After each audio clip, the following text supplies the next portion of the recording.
Good afternoon, ladies and gentlemen, and welcome back to UFOs and other paranormal stuff.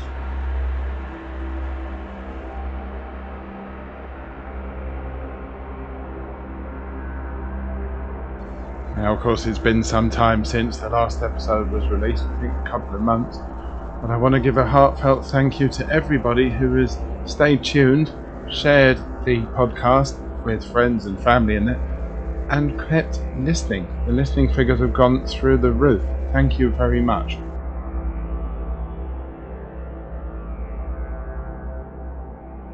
For this week's episode, we're going to be talking about Barrhead incident and sightings, as well as the Calvin UFO, the Berwyn mountain UFO incident, which is also known as the Welsh Roswell.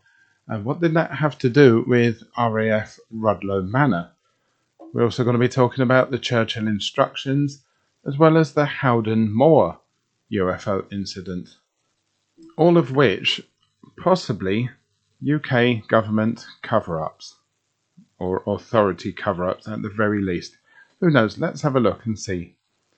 Don't forget, ladies and gentlemen, as always, have a look at the Facebook page, UFOs and other paranormal stuff.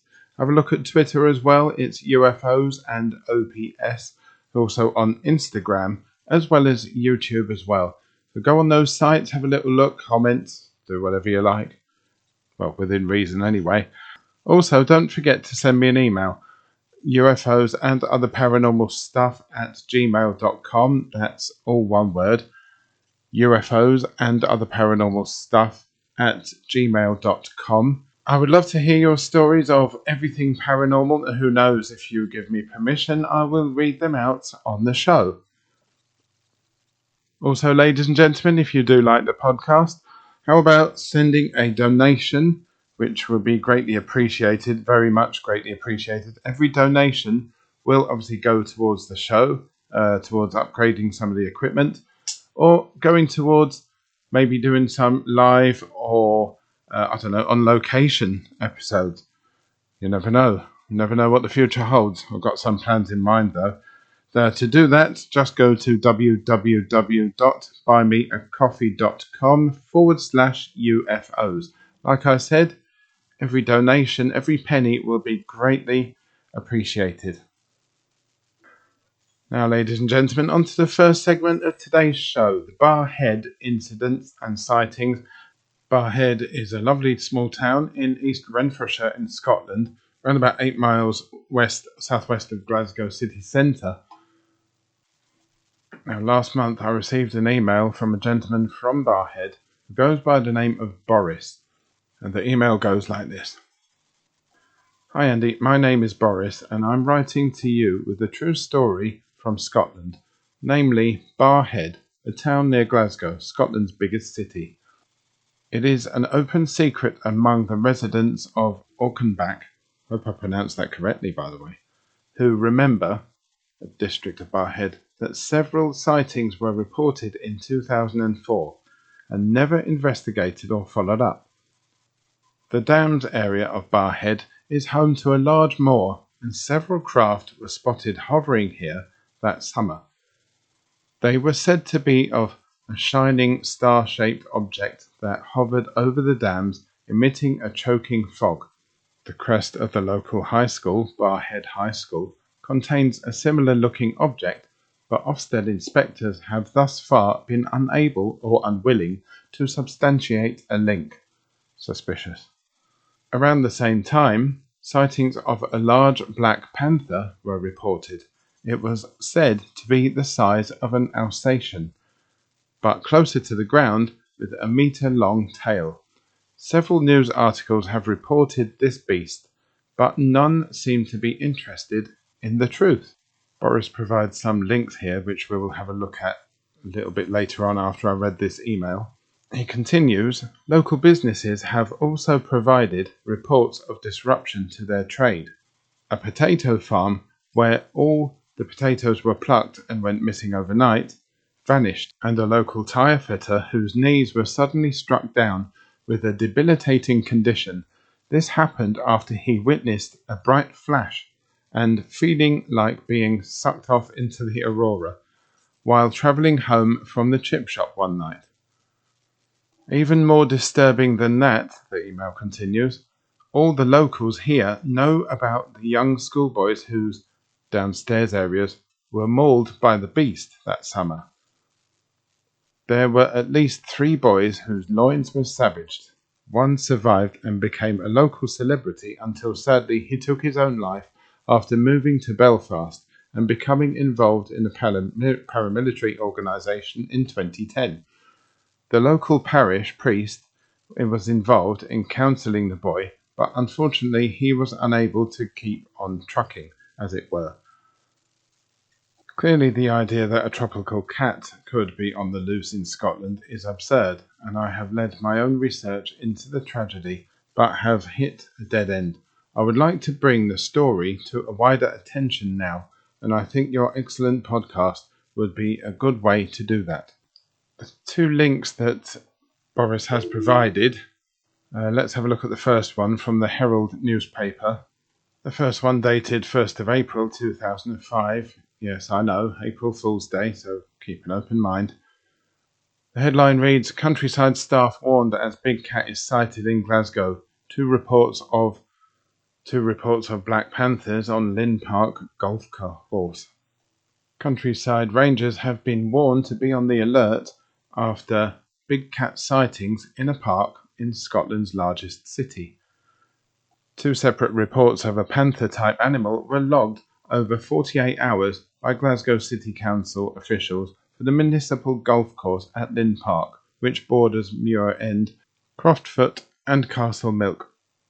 The first sighting was last Thursday and the other on Saturday. Since then, a motorist has told police a big black cat walked out in front of his car in Barrhead early on Tuesday morning.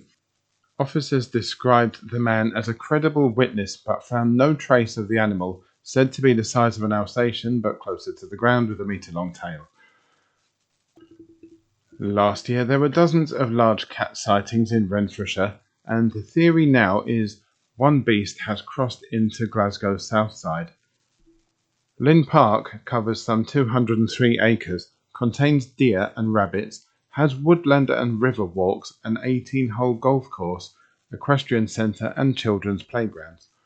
Dennis O'Donnell, the area manager, confirmed yesterday that staff have been told to be on alert, especially when out alone early in the morning to place flags on greens. He said of the prospect of a Castlemilk panther, 2 members of the public came up with the same unusual story at different times. It would be wrong not to take their reports seriously.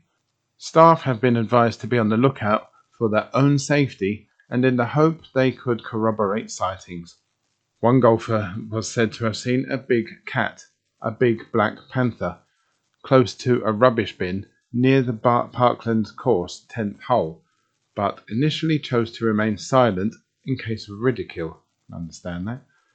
The second link that Boris sent to me was from Glasgow Live.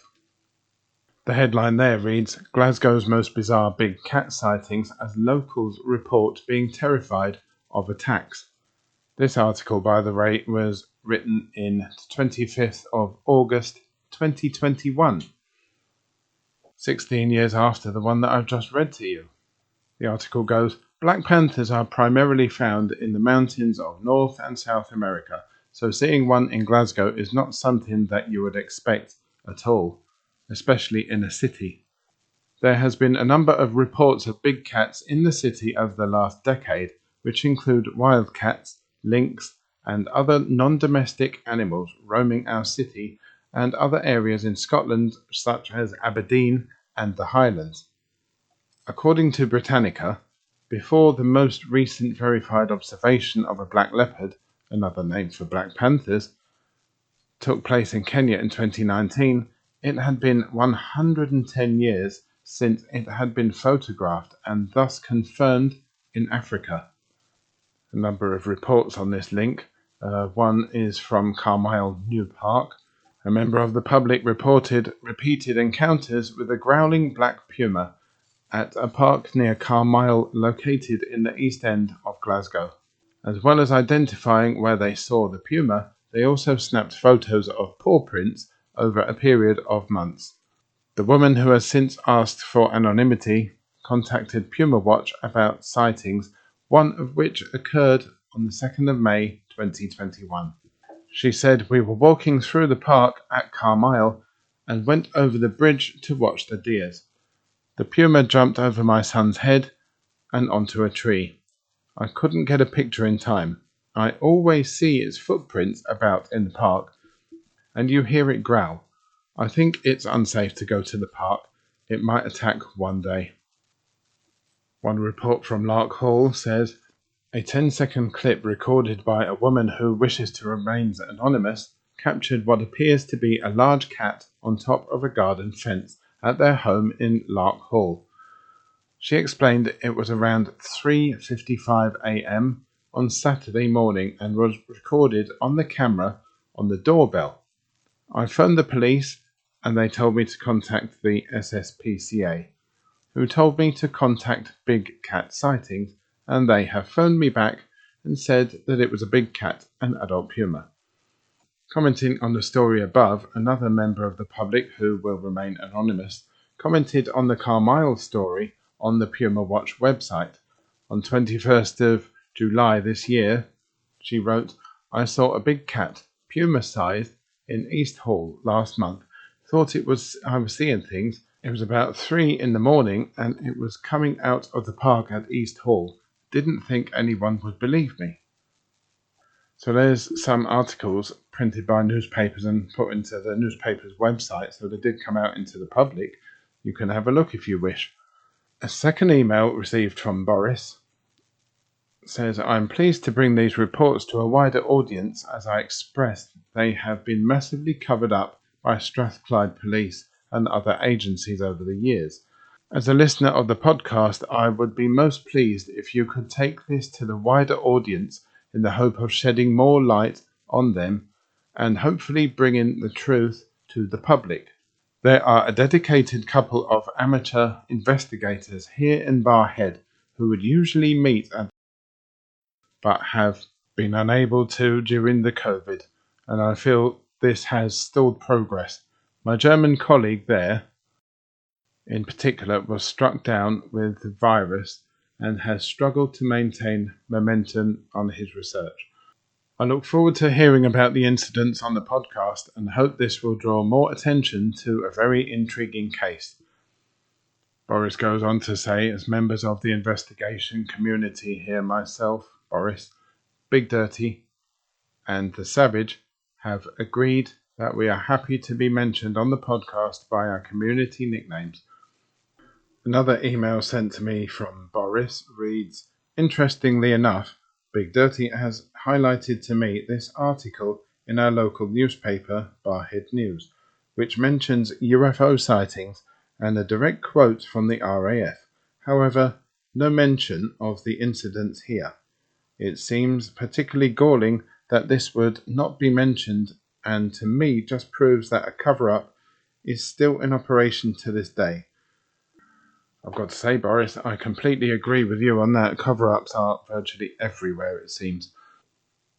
The newspaper article reads like this, and it was dated 26th of January 2020. The headline reads, "Last UFO sightings reported to the RAF to be published online." Claimed UFO sightings received by now defunct units within the RAF are to be published online. The RAF took the decision to wind up its UFO unit in 2009 after concluding that in more than 50 years, no received report had ever disclosed any evidence of a potential threat. Previously, records from the unit were given to the National Archives, often initially classified before being released after a specific number of years. But the most recent reports received by the RAF will be placed online, the PA News Agency can disclose, following the Freedom of Information Act. An RAF spokesman has said the MOD has no opinion on the existence or otherwise of extraterrestrial life and does not investigate UFO reports. Such a shame. Members of the public reporting alleged UFO sightings are now directed to their local police force. A spokesman for the RAF said it has been assessed that it would now be better to publish these records rather than continue sending documents to the National Archives, so they are looking to put them on a dedicated gov.uk webpage. A clearance process for documents is currently underway before publication, which is expected to take place sometime within the first quarter of 2020. In response to the FOI request, the RAF described its files it held as compromising entirely of correspondence with members of the public. Does that mean it does have files somewhere that is not from members of the public? Maybe, I would expect so. It added the MOD has no opinion on the existence or otherwise of extraterrestrial life and does not investigate UFO reports. Nick Pope, who used to investigate UFO reports for the MOD, has welcomed the move. Given the massive public interest in this subject, I'm pleased that these files will be released and made available online, he said. The MOD has previously claimed that all files have been released only to find additional ones, so this latest move is bound to start a few conspiracy theories. When I worked on the Ministry of Defence's UFO desk, we didn't find any definitive proof of extraterrestrial visitation, but there were so many bizarre and unexplained sightings that we didn't entirely rule it out. I'm glad that the public are to be given further insights into our work on these real-life X-Files. Further to that, an article in the Daily Record, one of Scotland's biggest newspapers, UFOs spotted over Barrhead. Those spooky unidentified flying objects are at it again, this time in Barrhead. The Paisley Daily Express has already revealed how eagle-eyed believers have reported two separate UFO sightings, one in Elderslie and the other in Renfrew. Now everybody's favourite newspaper can reveal that a report has been posted on a top UFO spotting website detailing a sighting in Barrhead. The shocked eyewitness told the UK UFO website, "When I was out in the garden, I could see two luminous blue objects from a distance. They flew overhead silently at speed. As they flew above me, I could see the bottom of the UFO, which looked like it was in segments, and they were very bright blue in colour. As they passed, the nearest UFO was a luminous red colour, as if it had changed its colour. They were both too fast and too silent to be planes or helicopters." The sighting is only one on this website from the Paisley area. Previous sightings in Elderslie and Renfrew were posted on the Canada-based HBCC UFO research website. In Elderslie, a couple saw two strange objects flying high in the sky near Glasgow Airport. One of the believers told the website, "We saw the strange objects quite far apart, outside the front of my home, and went to the back of the house to watch them. They were about a mile from Glasgow Airport, and we were able to observe planes arriving, taking off from the airport at the same time, but these two objects were much higher and moving quite slowly. They did not have landing lights on them, just an orange glow." And in Renfrew, two UFOs were spotted close to the town's police station. A man who reported a sighting said, "At first, I thought there were two helicopters, but there was no noise, and they emitted a bright, almost off-white light. They didn't move, and when the bus came, I kept looking at them. The bus travelled on for 4 miles, and they stayed in the same place. The height must have been about 200 feet, and as it was clear, cold night, the stars were visible, but these lights were an awful lot closer to the ground." UFO expert Brian Vike is urging buddies to be on the alert amid suggestions that aliens could be keeping an eye on Paisley and the neighbouring towns and villages. Brian, who is the director of HBCC UFO Research Organisation, told The Express that sightings of unidentified flying objects are becoming more common in Renfrewshire, and he believes, like Fox Mulder, the truth is out there. Brian said there are still many people who do not have the use of a computer to search for UFO investigator.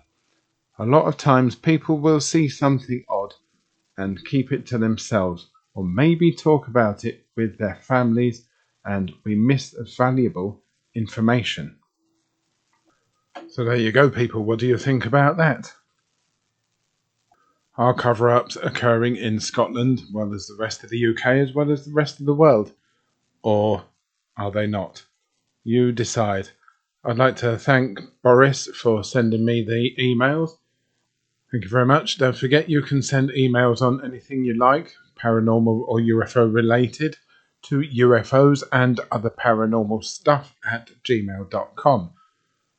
I look forward to receiving them and reading every single one of them. I would like to bring your attention to the 1990 Calvin UFO incident. This was a UFO that was spotted over Scotland, over a place called Calvin, which is in Pitlochry, right sort of in the centre of Scotland, just on the southwest tip of the Cairngorms National Park.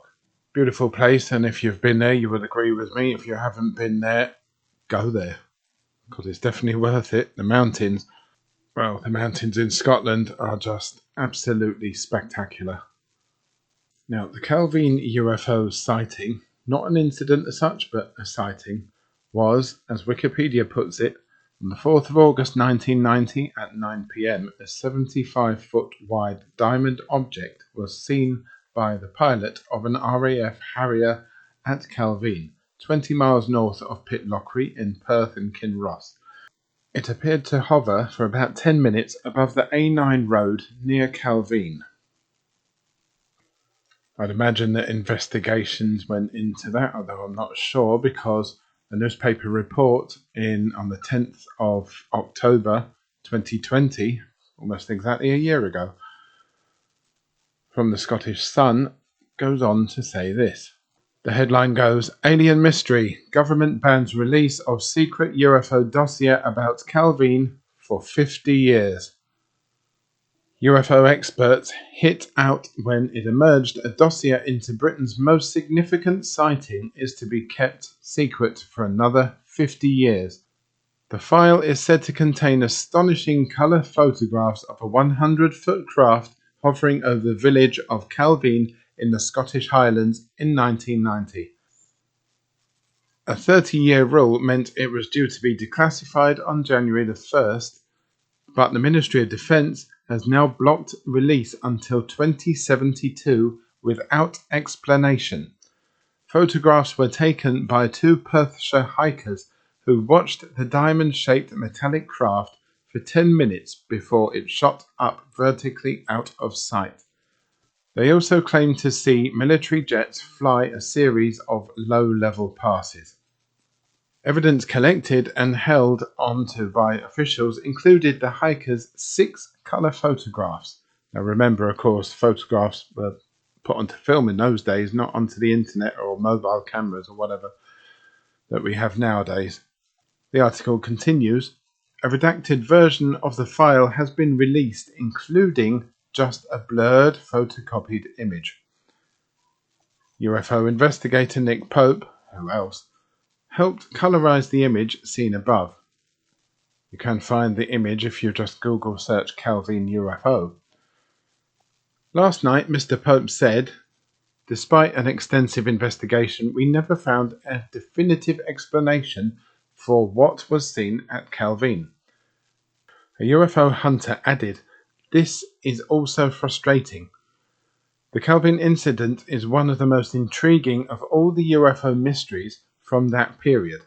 Under the 30-year rule, the file should have been released on January the 1st, 2021, but if the ministry get their way, it won't be released until January the 1st, 2072, an 82-year closure.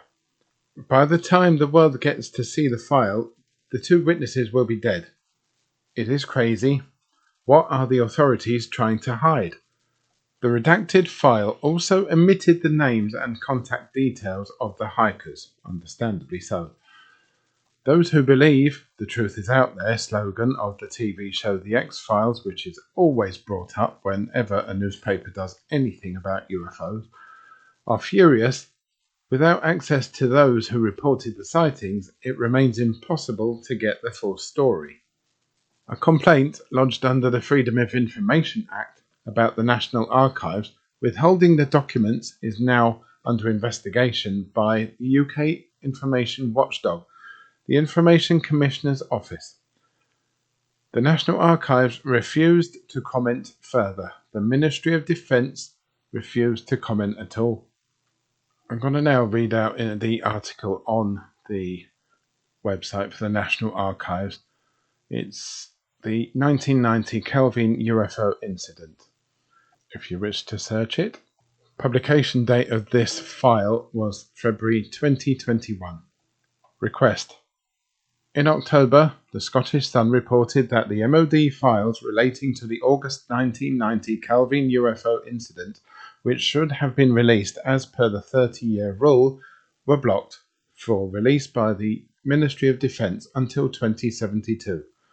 Question 1. Did the Ministry of Defence transfer this dossier to the National Archive? Their answer. We understand this query relate to file DEFE 24/1940, a record which was transferred to us from the originating department, the Ministry of Defence. Question 2. Was it just a dossier, or were supplementary materials added, e.g. the 6 colour photographs? Answer.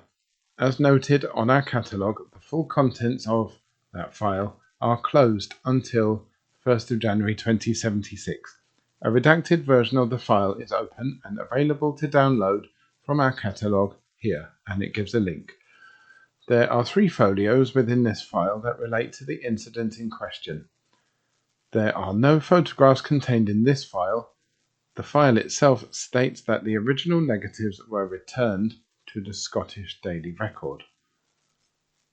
So there it's stating that there are no photographs contained in the open file, but that there were negatives, more than likely of the photos, because what else are there negatives of, that were returned to the newspaper. Strange. Question 3. Are these files marked as classified or somehow FOIA exempt?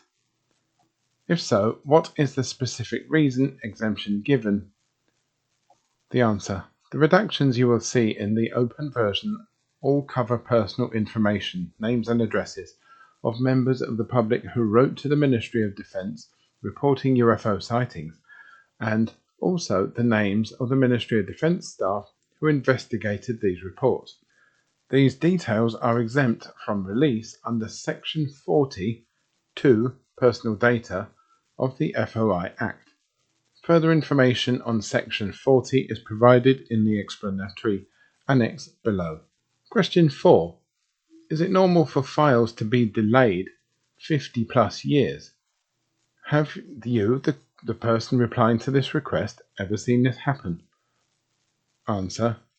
It is usual for material exempt under Section 40 in brackets 2 to be closed for a lifetime of the subject, which is assumed to be 100 years from the subject's date of birth. Closure dates, therefore, are dependent on the age of the individual whose details are given, and duration of the closure could well be over 50 years. Question 5. Is the Scottish Sun's claim that you are actively withholding these files accurate? If so, who gave you this right? Answer. As explained above, the only closed information within this file is personal information, except under S40 brackets 2 of the FOI Act. The remainder of this file is open and available to download. Well, people, what are your thoughts on that? Personally, I think that they only show you what they want you to see. And the fact that they say about negatives being returned proves to me that there are photos there somewhere that they don't want you seeing. However, As always, it is completely up to you, me and everybody here, to make up our own minds. Please do tell me what you think about these stories so far. Send me an email, send a comment on the Facebook page, on the Twitter site, everything, anywhere, everywhere. Next up, ladies and gentlemen, is an incident that I never knew of. This is the fun of doing research for a show like this, is that you find out things. The incident in question took place over the Berwyn mountain range in Wales. Berwyn mountain range is an isolated, sparsely populated area of moorland in northeast Wales, roughly bounded by Llangollen in the northeast, Corwen in the northwest, and Bala in the southwest, and Oswestry in the southeast. Looking at the pictures, it looks like a beautiful part of the country. On the 23rd of January 1974, on the Berwyn Mountains in Rudloe, I hope I said that right, in Merionethshire, Wales, lights and noises were observed that were alleged to be related to a UFO sighting on Cadair Berwyn and Cadair Bronwen. Like I said, I hope I pronounced all those names and words correctly. Scientific evidence indicated that the event was generated by an earthquake, combined with sightings of a bright meteor widely observed over Wales and northern England at the time. Residents of the Berwyn Mountains area in northern Wales reported a loud noise and a bright light in the sky. When ufologists claimed that a UFO had crashed and that the British government covered up the military's recovery of a crashed spaceship, some tabloid newspapers jokingly labelled it the Roswell incident. Some scientific evidence indicates the event was generated by an earthquake, combined with sightings of a bright meteor widely observed over Wales and northern England at the time. It seems strange that there was an earthquake, which couldn't be felt but only heard, and it was at the exact same time that a meteor was passing by. Interesting. Conveniently, declassified Ministry of Defence documents also suggest that the incident was caused by the combined effects of an earthquake and a meteor. It has been speculated by many, as well as in one episode of Ancient Aliens, that a UFO crashed at Berwyn and its wreckage was likely taken to Rudloe Manor. RAF Rudloe Manor has for some time now been known as the UK's Area 51. The article continues, it was not immediately identified as an earthquake, hence the police investigation. However, the magnitude of the shock was such that if it had been due to an aircraft crash, the resulting crater would have been large enough to be easily visible. The unusual lights reported may have been simply the meteor, but may also have included the phenomenon known as earthquake light. That, ladies and gentlemen, is rather odd because a BBC article titled Files Released on 1974 Welsh Roswell, written on the 5th of August 2010, says that there was no impact. It says the fireball, or the light, descended from about 120 kilometres in the sky to about 35 kilometres before disappearing or disintegrating over Manchester.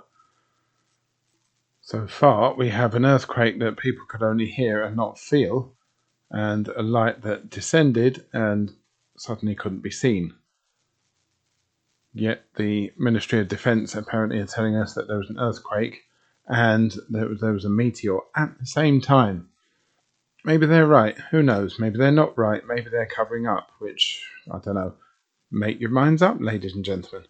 An article in the Wales Online newspaper and website reads, New claims made about what really happened in notorious 1974 Welsh UFO crash landing mystery. Many think alien bodies were removed from the site as part of an official cover-up. It's been called the Welsh Roswell, the article continues. A cold, dark January night in 1974 when the ground shook and bright lights appeared in the sky above the Berwyn Mountains. An incident which has remained surrounded by mystery ever since. Many explanations have been given for what went on in that part of Wales that evening, from meteor shower and earthquake to downed plane, or even lamp-wielding poachers on the hillside. But for many, the belief that a UFO crashed high above Bala Lake, its alien inhabitants quickly spirited away in a military cover-up, has proved hard to shake. And, according to North Wales Live, that belief has resurfaced again following fresh appeal for information earlier this year, that's 2018 by the way, by a researcher looking to make a documentary about the phenomenon for American TV. North Yorkshire UFO investigator Russ Kellett, who has been researching the Berwyn Mountains enigma for 25 years, has received further 4 extraordinary claims by people from in and around the affected villages of Llanterfel and Llanthrillo, who say they were either close to the incident or knew officials involved. One woman who said she lived very near by told Kellett her dad worked for the Ministry of Defence, and on that night she heard an enormous bang, the tremor from which measured 3.5 on the Richter scale, and that she and her brother were told to go back to bed. Later in the evening she could hear people talking in the house about making calls, and when she looked out of the window she saw something large being loaded onto the back of a truck. Although she did not know what it was, she claimed there were a lot of soldiers in the area.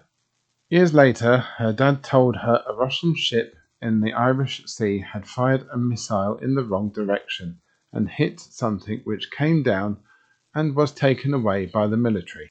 Meanwhile, retired nurse Pat Evans, who believed an aircraft had crashed, drove to the site and saw a pulsating orange and red glow on the hillside and other lights.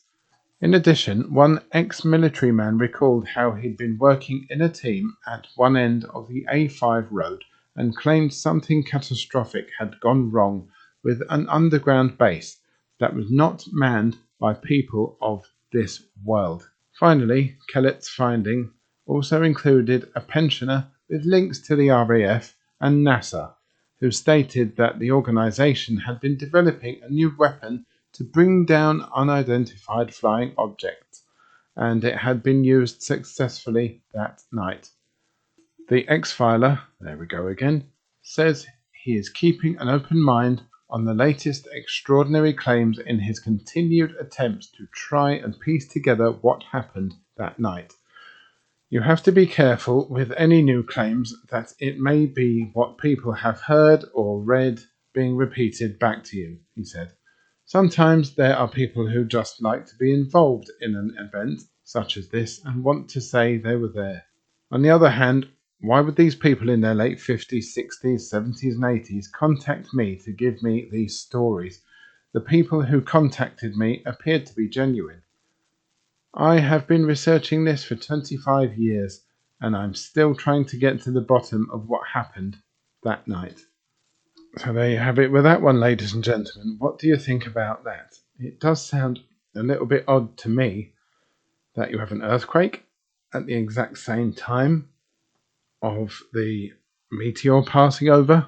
I mean, it is plausible, I suppose, but, no damage on the ground. Would that prove there was no earthquake? I don't know. A Freedom of Information request was put in for more information on this, and I'll read this out to you. Request 4. I wish for any current and updated information into the 2 following incidents which occurred and were classed as UFO incidents. These are the Berwyn Mountain crash in Wales. I am not sure of the exact date. The second one is on the Rendlesham Forest incident in January 1980-1981. A response from the Ministry of Defence. I am writing concerning your request for information about UFO incidents in the Berwyn Mountains in Wales and Rendlesham Forest, Suffolk. Your request has been passed to this department because we are the focal point within the Ministry of Defence for correspondence about UFOs. The alleged events at the Berwyn Mountain took place on the 24th of January 1974, and the Ministry of Defence UFO records for this period are now open for public viewing at the National Archives in Kew, Richmond, in Surrey, and the postcode is TW94DU. Details of how to access information at the National Archives can be found on their website at www.nationalarchives.gov.uk. A quick look at the Archives Catalogue, PROCAT, has revealed 2 files for this period that might hold relevant information. These are AIR 2/18873, Unidentified Flying Objects 1973-1974, and AIR 2/18874, Unidentified Flying Objects 1974-1975. All of the Ministry of Defence records about the Rendlesham Forest incident have been included in the Ministry of Defence Freedom of Information Publication Scheme and can now be viewed at www.foi.mod.uk.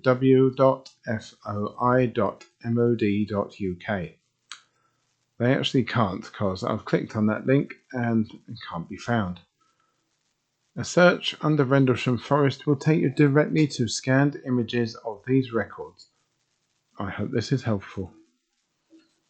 Now, as I said, ladies and gentlemen, there were claims that the bodies and the ship, in fact the UFO, that was crash-landed at Berwyn Mountains, or at least I believe it did, but I would, that the bodies and the ship were actually taken to a place known as RAF Rudloe Manor, which is, 3.5-hour drive down from Berwyn Mountains to Rudloe Manor. RAF Rudloe Manor, formerly RAF Box, was a Royal Air Force station located northeast of Bath in England. That's just in the southeast, sort of just below Wales, between the settlements of Box and Corsham in Wiltshire. It was one of several military installations situated in the area and covered 3 dispersed sites. While the site is mostly abandoned, a little bit are now used by Defence Digital. RAF Rudloe Manor is also known as Britain's Area 51, since declassified secrets files released at the National Archives indicated the site was the centre for UFO investigations in the 1950s. The wider site continued as both a communications hub for some various administrative units. Number 1 Signals Unit was established to manage all UK terrestrial communications infrastructure for the RAF. With the launch of the UK satellite communication system, Skynet, yes, Skynet, in the 1960s, the site of the Controller of Defence Communications Network, CDCN, was established. The Spacecraft Operations Centre was established by 1001 Signals Unit, the Spacecraft Operations Organisation, on a small enclave within the site known as Hawthorne. An article written for NetflixLife.com by Ancient Aliens is Rudloe Manor, the British equivalent of America's Roswell. Tucked away in a remote English countryside is a manor built in 1685. Rumours report that within Rudloe Manor hides the remains of an alien spacecraft and its pilot. Could this be Britain's main point of contact for extraterrestrials? On the outside, Rudloe Manor just looks like any other old English manor. Old, very nice, dated. A lot of people probably didn't even know it's there, whereas a lot of other manors, people do know they're there. However, it does have a network of underground tunnels. The tunnels were created during the 1930s when Rudloe's quarry was mined for Bathstone. But the thing is, those tunnels are huge, not as in the actual tunnels are huge themselves. The network of tunnels is massive. It's a virtual community down there. They've got this old manor house and a huge network of tunnels down underneath the ground, but also they've got loads and loads of sort of hangars and big spaces where aircraft of certain shapes and sizes, I suppose, could be stored. I unfortunately haven't been down there myself yet. It's quite a long drive away. But I have seen videos on YouTube. You can check them out as well. There are videos on YouTube of people who've gone down there to have a look at Rudloe Manor, just like the people at Area 51. They pop over there sometimes to have a little look. Now, I'm not advising anybody at all to go down there to have a little look or to get too close. Strangely, for a place that is not used as much anymore, it does have quite a high military police presence. Everyone that's gone in there, you'll see on the videos, most people that's gone in there have been turned away by the police. Now, why is that? If they're not actually going in to the manor or into the grounds, why are they being turned away? It's very strange. On investigation using Google Maps, though, you will notice that there is a railway tunnel that goes underneath the site for where Rudloe Manor is. Upon closer investigation of those maps, you will notice that there is a bit of the line that comes away off the main line, goes into I think like a sort of separate tunnel. It looks from above anyway like a separate tunnel. So I had a look on another railway maps website called railmaponline.com, and interestingly, it shows a little sort of network of railway in there, all underground. Why would they have that? It's called Box Tunnel, and if you look for the Box Tunnel East Portal, either on Google Maps or Rail Map Online, you'll be able to see what I mean. The main line goes straight on down to Bath, while the other line juts off, goes into the tunnel, ends up underneath a roundabout. But also there's a branch that goes off to Paddock Lane, which is in the area near the Corsham Computer Centre, as well as a small building near, I think that's Pickeridge Drive, which is in the area, not too far away from the Manor House, but of course, don't forget, all connected by the underground tunnelling system. Given that I suppose the RAF and all the, the armed forces would have their own sort of vehicle, why do they have access to a railway line? Especially a main line railway line. Supplies could quite easily be brought in by road, I would have imagined. Or is it so that things could be worked on and whisked away without anybody above ground ever knowing about it? It is all very intriguing, and like I said, this is the first time that I've sort of really got to know about Rudloe Manor. But I think there's quite a bit there I think there's more there than meets the eye. Any information that you may have on it, of course, please be careful, but please do send it to me, UFOs and other paranormal stuff at gmail.com. I would be very interested to read it. Thank you very much for that. Next, did Winston Churchill order UFO cover-up? National Archives say they do. The BBC News article dated 5th of August 2010. The government took the threat of UFOs so seriously in the 1950s that the UK intelligence chiefs met to discuss the issue, newly released files show. Ministers even went on to commission weekly reports on UFO sightings from a committee of intelligence experts. The papers also include a wartime account claiming Prime Minister Winston Churchill ordered a UFO sighting to be kept secret to prevent mass panic. The files show reports of UFOs peaked in 1996 when The X-Files was popular. The Joint Intelligence Committee is better known for providing briefings to the government on matters relating to security, defence and foreign affairs. But the latest batch of UFO released files from the Ministry of Defence, remember this is 2010, to the National Archives show that in 1957 the committee received reports detailing an average of one UFO sighting a week. The files also include an account of a wartime meeting attended by Winston Churchill, in which it is claimed the Prime Minister was so concerned about the reported encounter between a UFO and an RAF bomber that he ordered it to be kept secret for at least 50 years to prevent mass panic. Nick Pope, the only person that seems to be wheeled out for every single article to do with UFOs, has said the interesting thing is that most of the UFO files from that period have been destroyed. But what happened is that a scientist whose grandfather was one of Churchill's bodyguards said, "Look, Churchill and Eisenhower got together to cover up this phenomenal UFO sighting that was witnessed by an RAF crew on their way back from a bombing raid."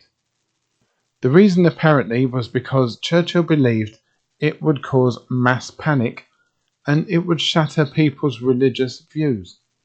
Reports of sightings of UFOs peaked in 1996 in the UK when the science fiction drama The X-Files was popular.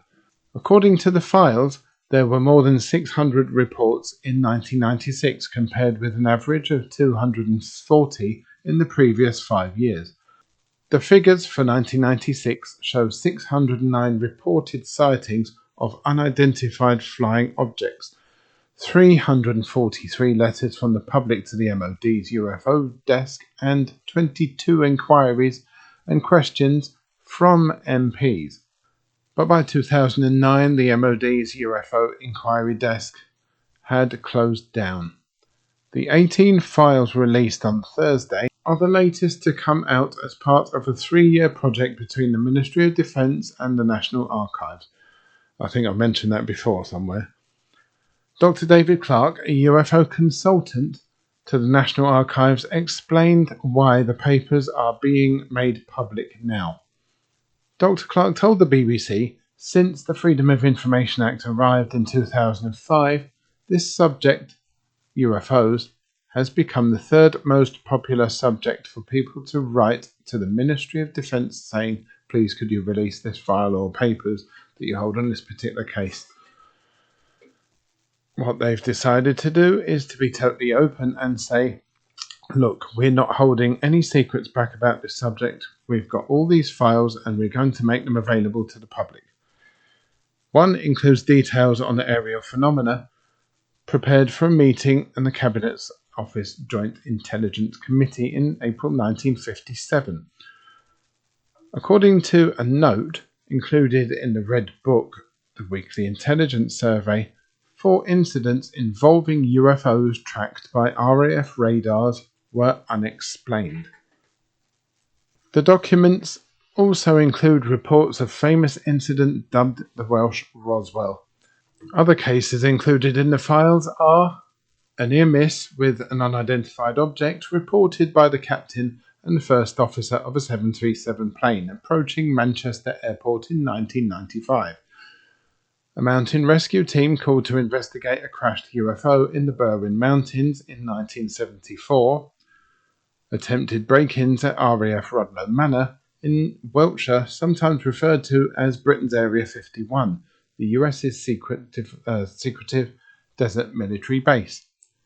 The Western Isles incident, when a loud explosion was reported in the sky over the Atlantic in the Outer Hebrides.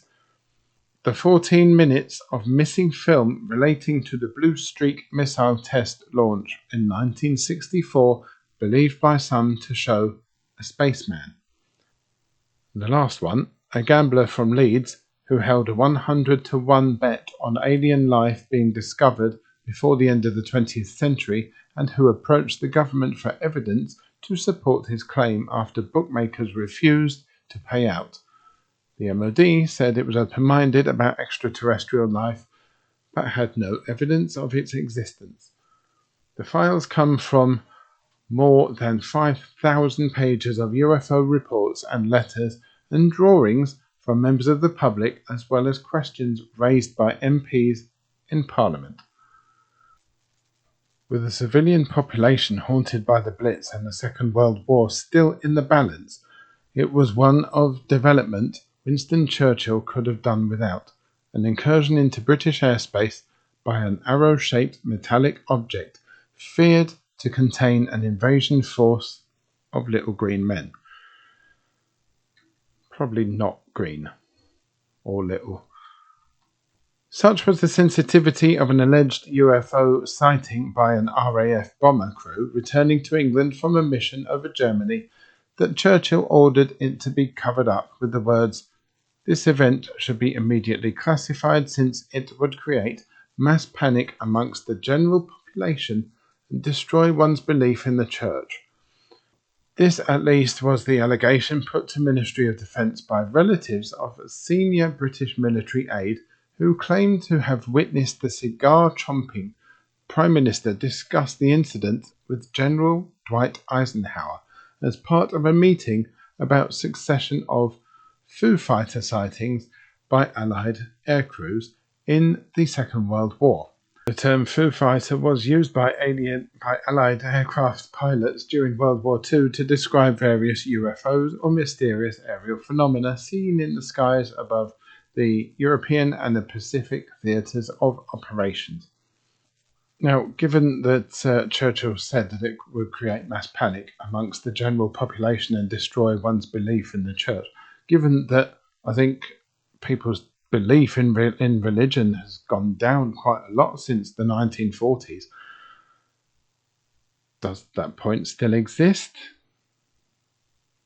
If people saw aliens, if the mass population saw UFOs, I mean, for real, landing on the White House lawn or in Trafalgar Square or something, would it destroy one's belief in the Church? If people don't have belief in the Church, what is there to destroy? And as I alluded to in an earlier episode, who is to say that God or a religious being, religious figure, didn't create these other beings anyway? It's a huge possibility, I think.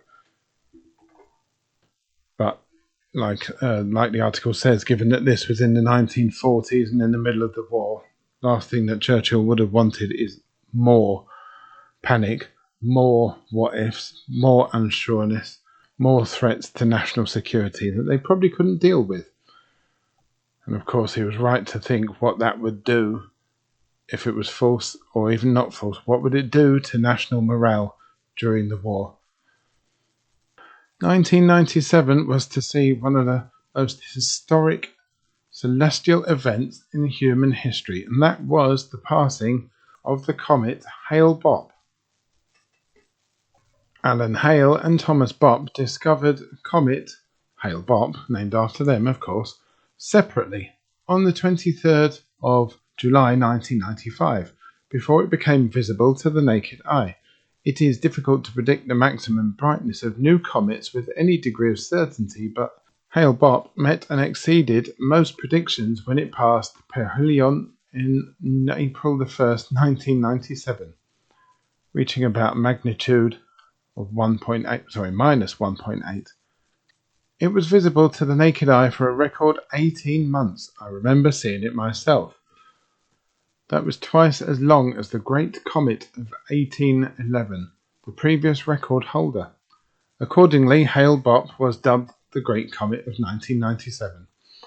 In November 1996, amateur astronomer Chuck Schramek of Houston, Texas, took a CCD image of the comet which showed a fuzzy, slightly elongated object nearby. His computer sky viewing program did not identify the star, so Schramek called Art Bell radio program, Coast to Coast AM, to announce that he had discovered a Saturn-like object following Hale-Bopp.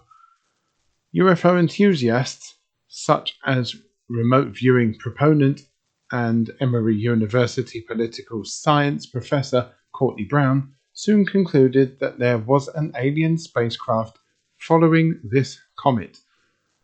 Several astronomers stated that the object was simply the 8.5 magnitude star SAO 141894, including Alan Hale.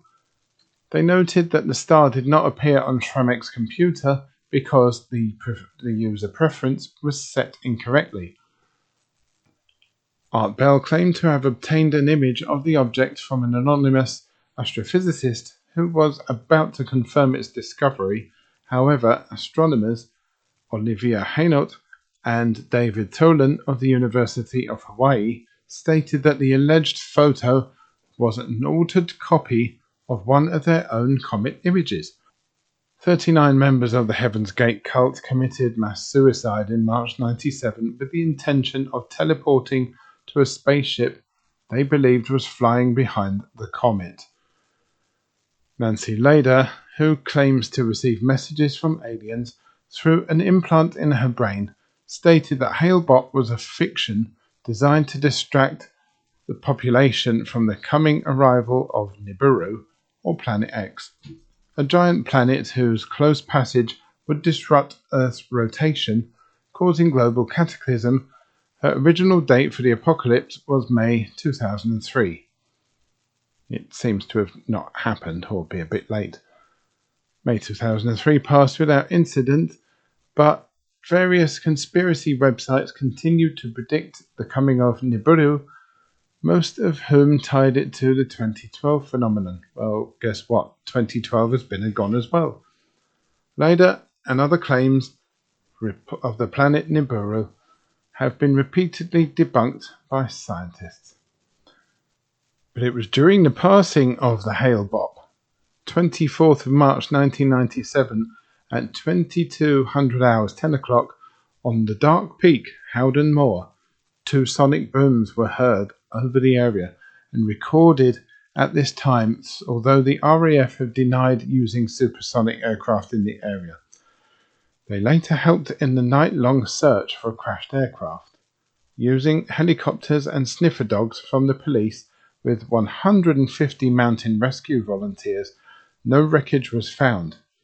A triangle-shaped UFO had been seen an hour before the sonic booms in the area. Many people reported the triangular-shaped UFO, and they think that it was chased off by RAF jets.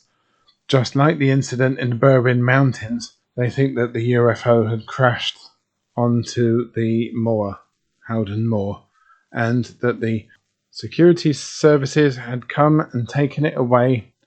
Who knows, maybe to Rudloe Manor, maybe somewhere else.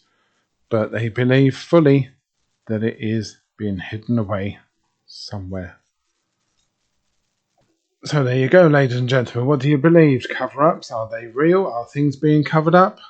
Or are they not? Is there nothing out there? Is there nothing out there that's coming to Earth and, I don't know, crashing?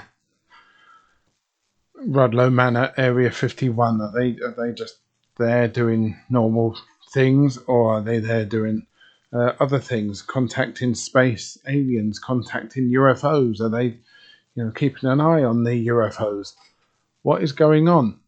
To my mind, I think there is a lot of things that are going on that they are not telling us about. Of course, you can understand for national security, they're not going to tell about this or about that. But personally, I think the time is getting closer. I think the human race is much more ready now for disclosure than it has ever been. That's my opinion. Please tell me about yours. Email me again. Email me about your stories, your thoughts on the show, UFOs and other paranormal stuff at gmail.com, UFOs and other paranormal stuff on Facebook and Instagram, YouTube, and UFOs and OPS on Twitter. Of course, ladies and gentlemen, it's Halloween on Sunday, so before Sunday there will be another special episode coming out. Don't forget to email me your spooky stories for Halloween if you have any. In the meantime, if you would like to make a donation to the show, which would be greatly appreciated, very much appreciated by myself, then don't forget it's at www.buymeacoffee.com/UFOs. Thank you very much for listening in. I will see you very, very soon. Take care. And ladies and gentlemen, keep an open mind and stay safe.